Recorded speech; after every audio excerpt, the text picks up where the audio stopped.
In spring 2013, a diverse group of members of the public took part in workshops in Preston and Croydon to help Keep Britain Tidy develop new ideas for tackling litter in Britain's streets and communities. Each event involved 18 participants, drawn from the local area and represented a cross-section of local communities. I've lived here all my life. My area is hugely populated. There's a lot of mess and a lot of litter which needs to be sorted out. I was in pub trade for 25 years, so I've seen, when I first started, things weren't anywhere near as horrendous as they are these days. Following some introductory discussions to understand background views, the first day of each workshop was dedicated to building participants' knowledge of the subject, in order to help them develop an informed set of priority areas for Keep Britain Tidy.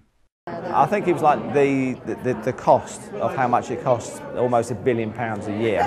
It's atrocious, the amount of money. The percentage amount of people who also do drop the litter is amazing, really. 450-year degrading of plastic bottles.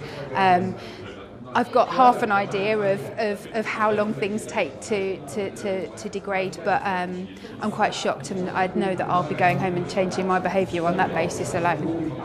Over the course of the first day, participants discussed a number of different areas around the quality of their local environment.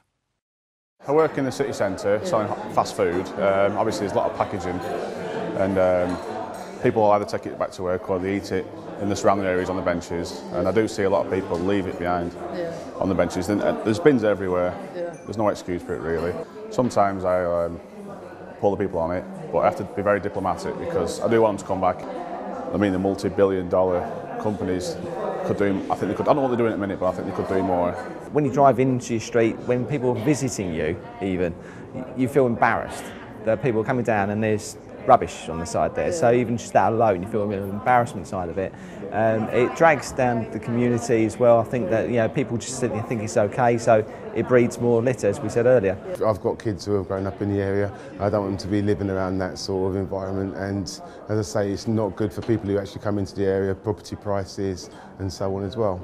Across the two workshops, participants identified 4 areas for Keep Britain Tidy to focus on in the coming years.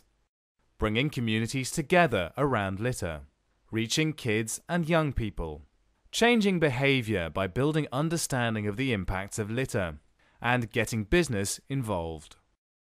Day 2 was devoted to co-creating campaigns around the focus areas. Participants worked alongside members of the Keep Britain Tidy team and representatives from the local authority network to develop ideas for campaigns over the coming months.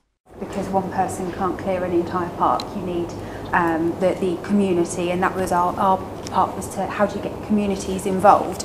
We could set up a website for kids to earn points and win prizes. Target difficult streets, so instead of targeting the whole area, target a street, tell them how much it's costing for their street alone. We were talking about the carrot and stick for businesses, so the strategies like national standards for pubs, and retailers and brand and manufacturers, so maybe giving them stars and doing surveys and things like that to make them realise that if another company on the same road is doing better than them, it will encourage them to do better as well.